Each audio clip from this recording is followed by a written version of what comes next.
जरा कल्पना कीजिए, आपका फोन इस वक्त आपकी जेब में है। या शायद सामने टेबल पर रखा होगा। हाँ, और उसकी स्क्रीन पूरी तरह से बंद है। देखने में लग रहा है कि वो शांति से स्लीप मोड में है। बिल्कुल।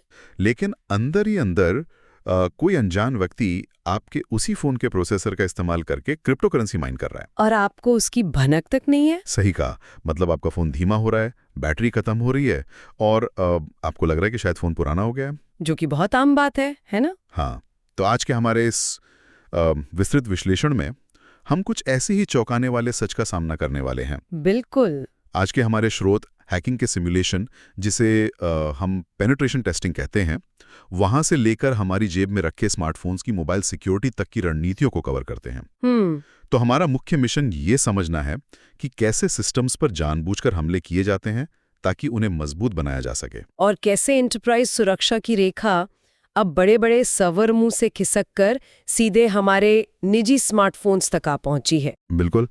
तो ठीक है, आइए इस पूरी बात की परतें खोलते हैं, क्योंकि जो लोग ये सुन रहे हैं उनके लिए जानना बेहद जरूरी है कि हैकिंग का दायरा अब सिर्फ किसी दूर बैठे हैकर के बेसमेंट तक सीमित नहीं है। एकदम सही। ये हमारे और आपके हाथों में है। देखिए, ये जो आपने अभी क्रिप्टो करेंसी वाली बात कही ना, ये कोई साइंस फिक्शन नहीं है, बल्कि आज की एक बहुत ही कड़वी सच्चाई है। लेकिन इन खतरों से अपनी डिवाइस को सुरक्षित करने से पहले हमें ये समझना होगा कि एक हमलावर सोचता कैसे है। मतलब उनकी मानसिकता क्या होती है? हाँ, उनका लॉजिक क्या होता है। बचाव से पहले हमले की रणनीति समझनी होगी, और यहीं से वेब एप्लीकेशन पेनिट्रेशन टेस्टिंग, जिसे WAPT कहते हैं, बिल्कुल तकनीकी भाषा में WAPT कहा जाता है, उसकी शुरुआत होती है। तो मेरा सवाल है कि ये WAPT या पेनिट्रेशन टेस्टिंग असल में है क्या? मतलब फिल्मों में तो यही दिखाते हैं कि हैकर में काले रंग की स्क्रीन पर कुछ हरारा टाइप किया, हाँ, और एंटर दबाया, हाँ, और बड़ी सी स्क्रीन पर एक्सेस ग्रांटेड लिखा आ गया।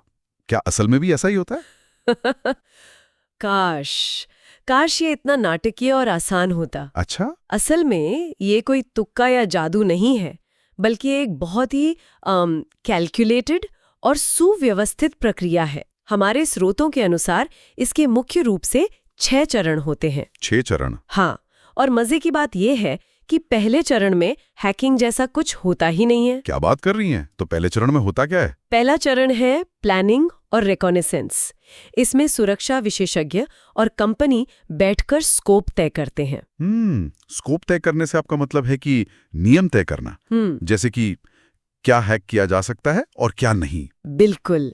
मान लीजिए कोई बैंक अपनी टेस्टिंग करवा रहा है, तो वो बताएगा कि आप हमारे कस्टमर पोर्टल की जांच कर सकते हैं, लेकिन हमारे मेन ट्रांजैक्शन सर्वर को मत छूना। एकदम सही। इसके अलावा इस चरण में जानकारी जुटाई जाती है, जैसे डोमेन के नाम, IP एड्रेस, नेटवर्क का सेटअप। अच्छा। ये बिल्कुल वैसा ही है जैसे किसी बैंक को लूटने से पहले चोर हफ्तों तक उस बैंक की रेकी करता है। ओहो, मतलब कौन सा गार्ड कब आता है, कौन सा दरवाजा खुला रहता है। हाँ, वही सब। तो रेकी करने के बाद वो सीधा हमला कर देते हैं? नहीं, सीधे हमला करना बेवकूफ़ी होगी। इसके बाद आता है दूसरा चरण, स्कैनिंग। हाँ, यहाँ चीजें थोड़ी तकनीकी हो जाती हैं। सुरक्षा विशेषज्ञ कुछ खास ऑटोमेटेड टूल्स का इस्तेमाल करते हैं। कैसे टूल्स? जैसे कि OWASP, ZAP, Nessus या Burp Suite। इस चरण में वेब एप्लीकेशन की स्टैटिक और डायनामिक दोनों तरह की एनालिसिस की जाती है। एक मिनट, इन भारी भरकम शब्दों को थोड़ा आसान करते हैं। हाँ, बिल्कुल। स्टैटिक और डायनामिक एनालिसिस का मतलब क्या है, और ये टूल्स असल में कर क्या रहे हैं? इसे ऐसे समझिए, स्टैटिक एनालिसिस का मतलब है बिल्डिंग के नक्शे या ब्लूप्रिंट को देखना। अच्छा। ये जांचना कि क्या कहीं दीवार में कोई डिजाइन की खामी तो नहीं है, यानी कोड को बिना रन किए उसकी जांच करना। समझ गया। और डायनामिक एनालिसिस का मतलब है बिल्डिंग के हर दरवाजे और खिड़की को सच में धकेल कर देखना कि कौन सा ताला कमजोर है। बिल्कुल। ये टूल्स नेटवर्क में मौजूद खुले पोर्ट्स या पुराने आउटडेटेड सॉफ्टवेयर को खोजते हैं। वे दीवारों में मौजूद उन दरारों को ढूंढते हैं जिन्हें डेवलपर्स शायद बंद करना भूल गए हों। ओह, समझ गया। तो उनके पास नक्शा है और उन्होंने स्कैनर की मदद से दीवार में एक दरार भी ढूंढ ली है। हाँ, लेकिन सिर्फ दरार ढूंढना तो काफी नहीं है ना। वे अलार्म बजाए बिना उस दरार से अंदर कैसे घुसते हैं? और यहीं से तीसरा चरण शुरू होता है, एक्सेस प्राप्त करना। अच्छा, ये वो हिस्सा है जिसे हम असली हैकिंग कह सकते हैं। यहाँ वे उन कमजोरियों का फायदा उठाते हैं। स्रोत में इसके लिए कुछ खास तरीकों का जिक्र है, जैसे एसक्यूएल इंजेक्शन, जिसे एसक्यूआई कहते हैं, क्रॉस साइट स्क्रिप्टिंग यानी एक्सएसएस, और क्रॉस साइट रिक्वेस्ट फोर्जरी या सीएसआरएफ। ओह, मैंने एसक्यूएल इंजेक्शन के बारे में बहुत सुना है, लेकिन ये असल में काम कैसे करता है? एसक्यूएल इंजेक्शन को आप ऐसे समझ सकते हैं, मान लीजिए आप किसी बेहद सुरक्षित क्लब के गार्ड के पास जाते हैं। ठीक है। वो आपसे आपका वीआईपी पास मांगता है। आप उसे एक ऐसा कार्ड देते हैं जिस पे लिखा है मेरा नाम राहुल है और हाँ, मैं अब से इस क्लब का मालिक हूँ, मुझे अंदर जाने दो और सारा कैश दे दो। अरे बाप रे। हाँ, और अगर गार्ड, जो यहाँ डेटाबेस है, थोड़ा बेवकूफ है और वो उस कार्ड पर लिखे निर्देश को असली कमांड समझ लेता है, तो वो मुझे सारा डेटा सौंप देगा? बिल्कुल। हमलावर वेबसाइट के लॉगिन बॉक्स या सर्च बार में कुछ ऐसा दुर्भावनापूर्ण कोड डालते हैं जो सीधे पीछे बैठे डेटाबेस को चकमा दे देता है। ये तो बहुत ही चालाकी भरा है। और एक्सएसएस या सीएसआरएफ में क्या होता है? देखिए, एक्सएसएस यानी क्रॉस साइट स्क्रिप्टिंग में हमलावर वेबसाइट के सर्वर पर नहीं, बल्कि उस वेबसाइट को देखने वाले यूजर्स पर हमला करते हैं। यूजर्स पर? कैसे? वे वेबसाइट में कोई ऐसा कोड छिपा देते हैं कि जब कोई आम यूजर उस साइट को खोलता है तो उसका ब्राउजर उस कोड को सही मानकर रन कर देता है। ओह, जिससे यूजर की कुकीज या सेशन हैक हो जाते हैं। तो मतलब एक बार जब वे इस तरह के चालाक तरीकों से सिस्टम के अंदर घुस जाते हैं तो क्या उनका काम खत्म हो जाता है? वे अपना इनाम लेते और निकल जाते हैं? अरे नहीं, एक असली हैकर और एक अच्छा पेनिट्रेशन टेस्टर इतनी जल्दी बाहर नहीं आता। अच्छा, यहाँ से चौथा चरण आता है, एक्सेस बनाए रखना। सोचिए, इतनी मेहनत से अंदर घुसने के बाद कोई तुरंत क्यों जाना चाहेगा? वे सिस्टम में लंबे समय तक टिके रहना चाहते हैं। लेकिन क्यों? मतलब अगर उन्हें जो डेटा चाहिए था वो मिल गया तो फिर वहीं बैठे रहने का क्या मतलब है? क्योंकि हो सकता है असली खजाना कहीं और छिपा हो। इस चरण में वे अपने विशेषाधिकार यानी प्रिविलेजेस बढ़ाने की कोशिश करते हैं। वे एक आम यूजर से सिस्टम एडमिनिस्ट्रेटर बनने की कोशिश करते हैं, ताकि उन्हें और पावर मिल सके। हाँ, और वे भविष्य के लिए कोई बैकडोर या खुफिया रास्ता खुला छोड़ देते हैं, ताकि अगर मुख्य रास्ता बंद भी हो जाए तो वे जब चाहे वापस आ सके। बाप रे। वे महीनों तक सिस्टम में बैठकर निगरानी कर सकते हैं कि कंपनी कैसे काम करती है। ये बात सच में रोंगटे खड़े करने वाली है कि कोई आपके सिस्टम में महीनों तक बैठा हो सकता है और आपको पता भी नहीं चलेगा। बिल्कुल। तो इसके बाद चूंकि ये एक टेस्ट है, कोई असली डकैती नहीं, तो वे इसे खत्म कैसे करते हैं? यहाँ जो बात सबसे आकर्षक है वो यह है कि पूरी पेनिट्रेशन टेस्टिंग का सबसे महत्वपूर्ण हिस्सा वो हैकिंग नहीं है जो उन्होंने अभी की। तो फिर क्या है? सबसे जरूरी है 5वां चरण, एनालिसिस और रिपोर्टिंग। अच्छा। हमारे स्रोत में एक बहुत ही दिलचस्प चित्र दिया गया है जिसमें एक नीले रंग की उंगली से किसी स्क्रीन पर इशारा करते हुए दिखाया गया है। हाँ, मैंने देखा है वो। यह चित्र इस बात का प्रतीक है कि विशेषज्ञ कंपनी को बताते हैं, देखिए, यह है वो जगह जहां से हम अंदर आए। वे एक विस्तृत रिपोर्ट बनाते हैं कि कौन सी कमजोरियां मिली, उनकी गंभीरता कितनी है और सबसे जरूरी, उन्हें हमेशा के लिए ठीक कैसे किया जाए, यानी पैच कैसे किया जाए। हाँ, यही रिपोर्ट इस पूरी प्रक्रिया को अर्थपूर्ण बनाती है। असली काम हैकिंग करना नहीं, बल्कि उस कमजोरी को पैच करना है। और फिर जाते जाते उन्हें अपने निशान भी तो मिटाने होते होंगे। बिल्कुल। छठा और अंतिम चरण है क्लीन अप, साफ सफाई। हाँ, टेस्टिंग के दौरान उन्होंने जो भी खुफिया रास्ते या बैकडोर्स बनाए थे, जो भी पेलोड्स या स्क्रिप्ट्स डाले थे, उन्हें हटाना पड़ता है ताकि कोई असली हैकर उनका फायदा न उठा ले। एकदम सही। सिस्टम को उसकी पुरानी लेकिन अब ज्यादा सुरक्षित स्थिति में वापस लाना होता है। अगर मैं इसे एक एनालॉजी से समझाऊं तो ये तो वैसा ही है जैसे घर की सुरक्षा जांचने के लिए किसी पेशेवर चोर को काम पर रखना। बहुत ही सटीक उदाहरण है। वो चोर आपको बताएगा कि आपकी खिड़कियों के ताले कितने मजबूत हैं और वो किस रोशनदान से अंदर घुसा। लेकिन हाँ, स्रोत इस बात पर बहुत स्पष्ट रूप से चेतावनी देता है कि किसी भी वेब एप्लीकेशन की पेनिट्रेशन टेस्टिंग करने से पहले संबंधित पक्षों से लिखित अनुमति लेना बेहद जरूरी है। बिना अनुमति के ऐसा करना पूरी तरह से गैरकानूनी है। बिल्कुल। आप किसी के घर का ताला सिर्फ इसलिए नहीं तोड़ सकते क्योंकि आप उसकी मजबूती चेक करना चाहते थे। बिल्कुल नहीं। और इस पूरी प्रक्रिया में Nmap जैसे टूल्स भी बहुत अहम होते हैं जो पूरे नेटवर्क का एक मैप तैयार कर देते हैं कि कौन सा डिवाइस कहाँ जुड़ा है। लेकिन अब हमें इस चर्चा के दूसरे और ज़्यादा व्यक्तिगत पहलू पर आना होगा।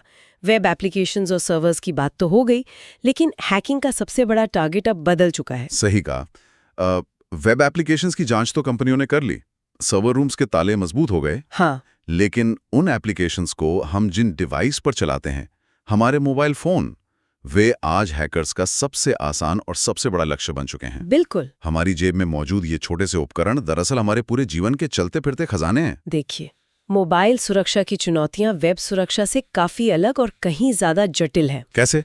क्योंकि मोबाइल फोन सिर्फ सॉफ्टवेयर नहीं है, ये एक फिजिकल चीज है जो हमारे साथ हर जगह जाती है। हाँ, ये तो है। सबसे बुनियादी खतरा तो यही है कि डिवाइस खो जाए या चोरी हो जाए। अगर ऐसा होता है तो फोन में मौजूद आपके बैंक जानकारी से लेकर कंपनी के सीक्रेट ईमेल्स तक सब कुछ खतरे में आ जाता है। उफ, हमारे स्रोत में इस खतरे को दर्शाने के लिए एक बहुत ही सटीक चित्र दिया गया है। कौन सा? उसमें लकड़ी के एक टेबल पर एक फोन रखा है, जिसकी स्क्रीन पर एक बड़ा सा सिक्योरिटी शील्ड और लॉक बना हुआ है। अच्छा, हाँ। और उसकी ठीक बाद एक और चित्र है, जिसमें फोन को अनलॉक करने के 4 तरीके दिखाए गए हैं: फेस आईडी, पैटर्न, फिंगरप्रिंट और पिन। इसे देखकर साफ समझ आता है कि फोन को सिर्फ फिजिकली लॉक करना काफी नहीं है, क्योंकि खतरे सिर्फ फोन के चोरी होने तक सीमित नहीं है। खतरे फोन के अंदर भी पनप रहे हैं। बिल्कुल। मैलवेयर और रैंसमवेयर वाले ऐप्स एक बहुत बड़ी समस्या है। कई बार कुछ ऐप्स देखने में बिल्कुल असली लगते हैं, जैसे कोई टॉर्च का ऐप या कोई गेम, लेकिन उनके अंदर हानिकारक पेलोड छिपे होते हैं। ओह, और लोग उन्हें डाउनलोड कर लेते हैं। हाँ, आप उन्हें इंस्टॉल करते हैं और वे पीछे से आपका डेटा चुराने लगते हैं या फिर आपके पूरे फोन को लॉक करके उसे खोलने के बदले फिरौती मांगने लगते हैं। रैंसमवेयर? हाँ, इसके अलावा जो वैध और असली ऐप्स हम रोज इस्तेमाल करते हैं, उनमें भी अगर कोई सिक्योरिटी बग रह गया हो तो हमलावर उसका फायदा उठा सकता है। और एक और चीज जो हम सब करते हैं, किसी भी कैफे या एयरपोर्ट पर जाते ही सबसे पहले वहां का फ्री पब्लिक वाईफाई ढूंढते हैं और बिना सोचे समझे जुड़ जाते हैं। वो सुरक्षा के लिहाज से सबसे बड़ी गलतियों में से एक है। सच में? हाँ, असुरक्षित पब्लिक वाईफाई नेटवर्क पर हमलावर man in the middle attack कर सकते हैं। ये क्या होता है? इसका मतलब है कि आप और जिस वेबसाइट से आप बात कर रहे हैं, उसके बीच में हैकर छुपकर बैठ जाता है। ओह। आप सोचते हैं कि आप बैंक को पासवर्ड भेज रहे हैं, लेकिन वो असल में हैकर के पास जा रहा होता है। बाप रे। इसके अलावा स्माइशिंग यानी एसएमएस के जरिए फिशिंग करना बहुत आम हो गया है। वो डिलीवरी वाले मैसेज? बिल्कुल। आपके पास एक मैसेज आता है कि आपका पैकेज डिलीवर नहीं हो सका, इस लिंक पर क्लिक करें, और लोग धोखे में आकर अपनी लॉगिन आईडी दे बैठते हैं। और सबसे बड़ी बात, हम यूजर्स की लापरवाही, जैसे बिना सोचे समझे लिंक्स पर क्लिक करना या रिमाइंड मी लेटर कहकर सिस्टम अपडेट्स को महीनों तक टालते रहना। यहाँ बात सच में बहुत दिलचस्प हो जाती है। शुरुआत में मैंने जिस क्रिप्टो करेंसी वाली बात का जिक्र किया था ना, हाँ, मैंने स्रोत में उसके लिए एक तकनीकी शब्द पढ़ा, मोबाइल क्रिप्टो जैकिंग। बिल्कुल। मतलब ऐसा कैसे हो सकता है? मुझे हमेशा लगता था कि अगर फोन हैंग कर रहा है या गर्म हो रहा है तो शायद फोन पुराना हो गया है या बैटरी खराब है। यही तो क्रिप्टो जैकिंग का सबसे खतरनाक पहलू है। ये पूरी तरह से अदृश्य है। अदृश्य? हाँ, जब आप कोई संक्रमित ऐप डाउनलोड करते हैं या किसी गलत लिंक पर क्लिक करते हैं, तो हैकर आपके फोन में एक स्क्रिप्ट डाल देता है। ठीक है। क्रिप्टो करेंसी जैसे कि बिटकॉइन माइन करने के लिए बहुत ज्यादा प्रोसेसिंग पावर की जरूरत होती है। हैकर अपने खुद के सर्वर्स का बिल भरने के बजाय आपके और मेरे जैसे लाखों लोगों के फोन की थोड़ी थोड़ी प्रोसेसिंग पावर को बैकग्राउंड में हाईजैक कर लेता है। क्या बात कर रही हैं? हाँ, आपका फोन इसलिए गर्म नहीं हो रहा क्योंकि वो पुराना है, बल्कि इसलिए क्योंकि वो अपनी पूरी क्षमता से हैकर के लिए पैसे बना रहा है। ये तो पागलपन है। इससे फोन के हार्डवेयर को इतना नुकसान हो सकता है कि प्रोसेसर जल तक सकता है। ओह, ये मेरे लिए पूरी तरह से चौंका देने वाला था। और ये भी तो है कि आज हमारे फोन अकेले काम नहीं करते हैं। स्रोत एक और खतरे की ओर इशारा करते हैं, IoT यानी इंटरनेट ऑफ थिंग्स। बहुत अहम पॉइंट है। हमारे फोन घर के स्मार्ट टीवी, स्मार्ट फ्रिज या स्मार्ट कैमरों से जुड़े हैं। सही कहा। देखिए, IoT डिवाइस अक्सर सुरक्षा के मामले में बहुत कमजोर होते हैं। ऐसा क्यों? प्लग हैक हो जाता है। ठीक है। हैकर को उस प्लग से कोई मतलब नहीं है, लेकिन क्योंकि वो प्लग उसी वाईफाई नेटवर्क पर है जिस पर आपका सुरक्षित फोन जुड़ा है, तो वो प्लग एक पुल का काम करता है। बिल्कुल। हैकर उस कमजोर डिवाइस के जरिए आपके मजबूत मोबाइल फोन तक पहुंच सकता है। ओह, क्योंकि हमारे फोन्स पर इतने सारे और इतने अलग अलग तरह के खतरे मंडरा रहे हैं, हार्डवेयर से लेके सॉफ्टवेयर और नेटलॉग तक, तो एक बहुत ही स्वाभाविक सा सवाल उठता है, क्या इन फोन्स के ऑपरेटिंग सिस्टम बनाने वाली दो सबसे बड़ी कंपनियां एप्पल और गूगल हमें सुरक्षित रखने के लिए आखिर कर क्या रही हैं? ये एक बहुत ही प्रासंगिक और ज़रूरी तुलना है। अगर हम iOS की बात करें, जो कि एप्पल का प्रोप्राइटरी सिस्टम है, तो ये अपने बहुत ही क्लोज्ड या बंद आर्किटेक्चर के लिए जाना जाता है। इसमें सबसे महत्वपूर्ण फीचर है secure boot. Secure boot Apple द्वारा क्रिप्टोग्राफिक रूप से साइन किया जाता है। हम क्रिप्टोग्राफिक रूप से साइन करने का आसान मतलब क्या है? इसे आप ऐसे समझिए जैसे पुराने जमाने में राजा किसी चिट्ठी को बंद करके उस पर अपनी मोहर या वैक्स सील लगाते थे। अच्छा, हाँ। अगर मोहर टूटी हुई है तो मतलब किसी ने चिट्ठी पढ़ी है और उसे खारिज कर दिया जाता था। सिक्योर बूट बिल्कुल वही करता है। मतलब अगर थोड़ी सी भी छेड़छाड़ हुई हो? हाँ, अगर सॉफ्टवेयर के कोड में हैकर ने एक कॉमा का भी बदलाव किया है तो डिजिटल मोहर टूट जाएगी और फोन उस कोड को रन ही नहीं करेगा। ये तो बहुत ही सख्त सुरक्षा है। और डेटा चोरी होने से बचाने के लिए वे क्या करते हैं? वे AES 256 एन्क्रिप्शन का उपयोग करते हैं, जो आज के समय में एन्क्रिप्शन का सबसे मजबूत मानक माना जाता है। और उनका ऐप रिव्यू प्रोसेस बेहद कड़ा है। कोई भी ऐप उनके ऐप स्टोर पर तब तक नहीं आ सकता जब तक कि एप्पल के इंजीनियर्स उसकी गहराई से जांच न कर लें। दूसरी तरफ हमारे पास एंड्रॉयड है, जो गूगल का है, और हम जानते हैं कि एंड्रॉयड का पूरा आधार ही ओपन सोर्स और आज़ादी पर टिका है। तो वे सुरक्षा कैसे संभालते हैं? एंड्रॉयड का तरीका थोड़ा अलग है, क्योंकि उन्हें लचीलापन भी देना है। इसमें गूगल प्ले प्रोटेक्ट नाम की तकनीक काम करती है। ये कैसे काम करती है? ये एक तरह का सिक्योरिटी गार्ड है जो डाउनलोड होने से पहले 3 बिलियन से ज्यादा ऐप्स को रोजाना स्कैन करता है ताकि किसी भी मेलवेयर का पता लगाया जा सके। 3 बिलियन बहुत बड़ा नंबर है। हाँ, और एंड्रॉयड 6.0 के बाद से इसमें भी फुल डिस्क एन्क्रिप्शन डिफ़ॉल्ट रूप से शामिल कर दिया गया है। अच्छा। और इसमें एक बहुत ही स्पष्ट यूजर बेस्ड परमिशन मॉडल है, यानी कोई भी ऐप आपकी स्पष्ट अनुमति के बिना आपके कैमरा, माइक या लोकेशन तक नहीं पहुंच सकता। मैंने स्रोत में देखा कि दोनों सिस्टम्स iOS और एंड्रॉयड में एक बहुत बड़ी समानता है, जिसे सैंडबॉक्सिंग कहा जाता है। बिल्कुल।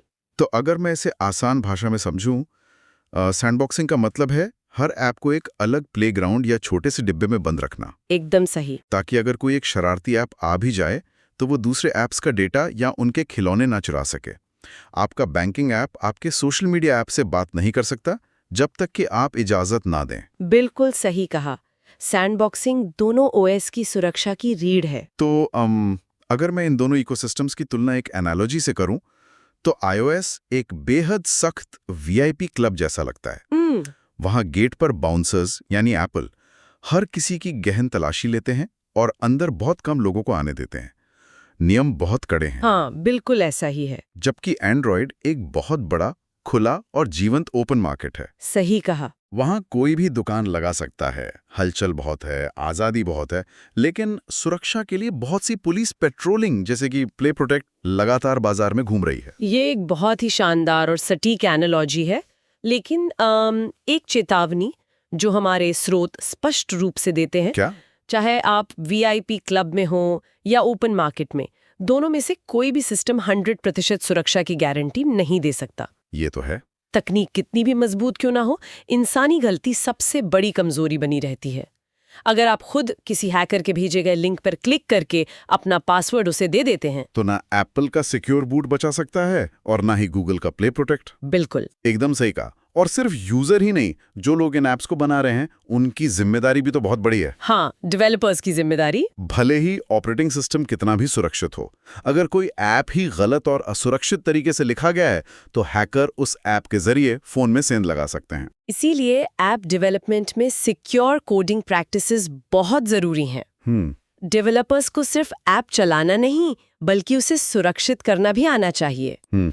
इसके लिए स्रोत में कुछ तकनीकों का जिक्र है, जैसे कि ऑब्फिस्केशन और मिनिफिकेशन।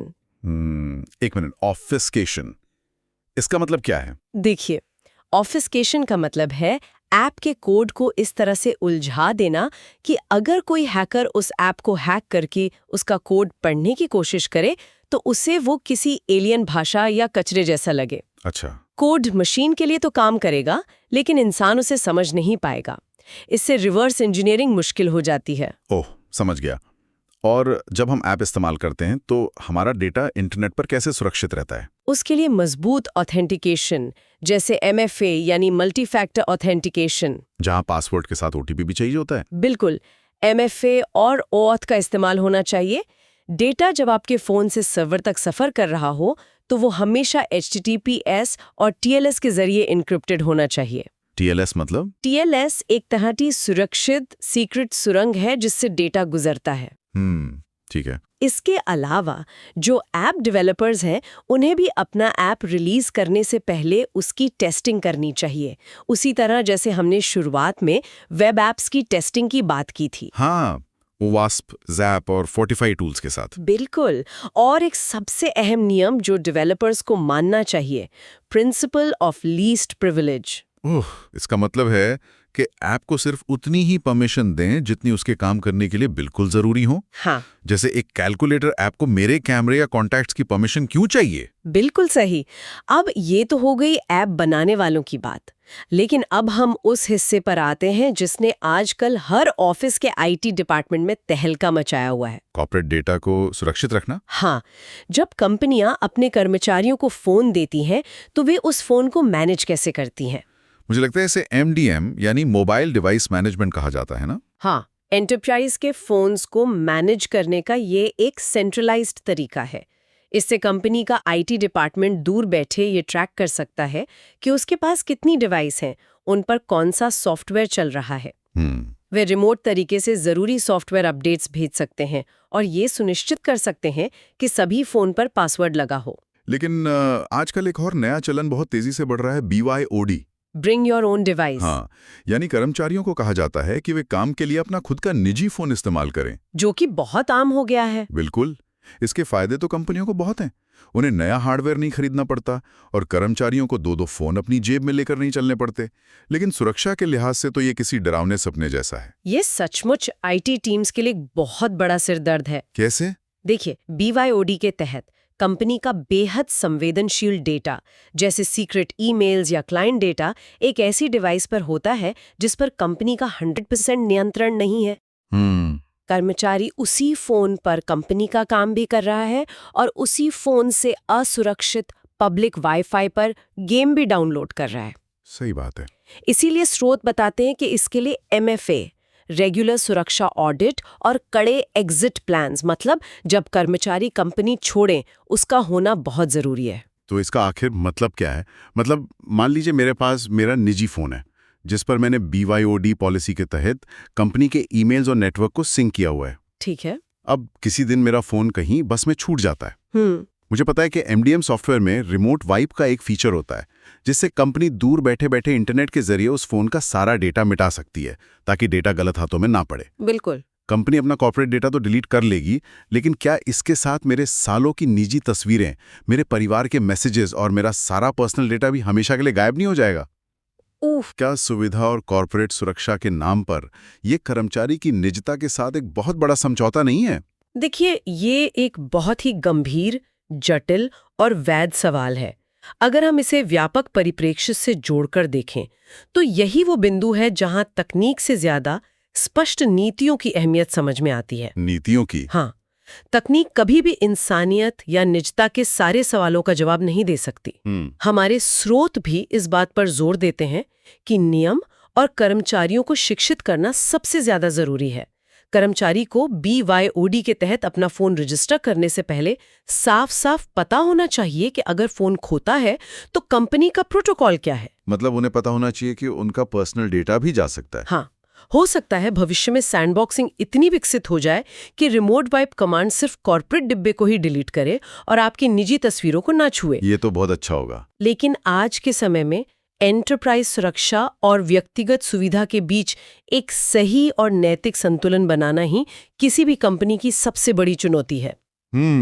तो कुल मिलाकर अगर हम आज के इस पूरे विस्तृत विश्लेषण को समेटें तो एक बात बिल्कुल साफ हो जाती है। डिजिटल सुरक्षा कोई ऐसी चीज नहीं है जिसे आप एक बार एंटीवायरस खरीदकर भूल जाएं। ये एक निरंतर चलने वाली साझा जिम्मेदारी है। बिल्कुल। ये सुरक्षा चक्र सर्वर रूम में बैठे उन सुरक्षा विशेषज्ञों द्वारा वेब ऐप्स की कठोर पेनिट्रेशन टेस्टिंग से शुरू होता है। हाँ, फिर ये एप्पल और गूगल द्वारा बनाई गई ऑपरेटिंग सिस्टम की मजबूत और एन्क्रिप्टेड दीवारों से होकर गुजरता है। बिल्कुल। ये ऐप डेवलपर्स की साफ सुथरी कोडिंग पर निर्भर करता है और अंततः ये हमारे अपने हाथों में मौजूद फोन के हर एक स्वाइप और क्लिक्स तक आकर टिकता है। हम सभी इस अदृश्य सुरक्षा दीवार की एक एक ईंट है। आपने बिल्कुल सही तरीके से इस पूरी चर्चा का निष्कर्ष निकाला। देखिए, हम सिस्टम में चाहे जितने भी ताले लगा लें, इंक्रिप्शन लगा लें, लेकिन अगर हम खुद ही अपनी अज्ञानता में अपनी चाबी किसी अजनबी को सौंप दें, चाहे वो कोई संदिग्ध लिंक हो या कमजोर पासवर्ड, तो दुनिया की कोई भी सुरक्षा प्रणाली काम नहीं करेगी। एकदम सही। ज्ञान और जागरूकता ही हमारा सबसे बड़ा और पहला हथियार है।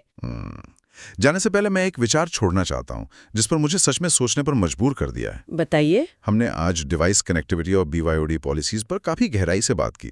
हमने देखा कि कैसे हम सभी अपने निजी फोन्स को सीधे कॉर्पोरेट नेटवर्क से जोड़ रहे हैं। हाँ। लेकिन जरा सोचिए, स्रोत में IoT यानी इंटरनेट ऑफ थिंग्स का भी जिक्र था। मान लीजिए आपके घर का एक साधारण सा सस्ता स्मार्ट बल्ब या स्मार्ट टोस्टर हैक हो जाता है क्योंकि उसमें कोई सुरक्षा नहीं थी। ओहो। वो स्मार्ट बल्ब आपके घर के वाईफाई के जरिए आपके उस निजी फोन को संक्रमित कर देता है जो बेड पर रखा था। और अगले दिन जब आप ऑफिस जाते हैं तो आपकी जेब में रखा वही संक्रमित फोन सीधे आपकी कंपनी के सुरक्षित नेटवर्क से जुड़ जाता है। बाप रे। तो क्या ऐसा हो सकता है कि भविष्य के किसी सबसे बड़े कॉर्पोरेट डेटा ब्रीच की शुरुआत किसी मास्टरमाइंडेड हैकर से नहीं, बल्कि किसी कर्मचारी के घर के एक सस्ते स्मार्ट बल्ब से हो? ये तो सच में रोंगटे खड़े कर देने वाला विचार है। हाँ, जो लोग ये सुन रहे हैं इस बारे में सोचिएगा जरूर। इस गहन चर्चा में हमारे साथ जुड़ने के लिए बहुत बहुत धन्यवाद।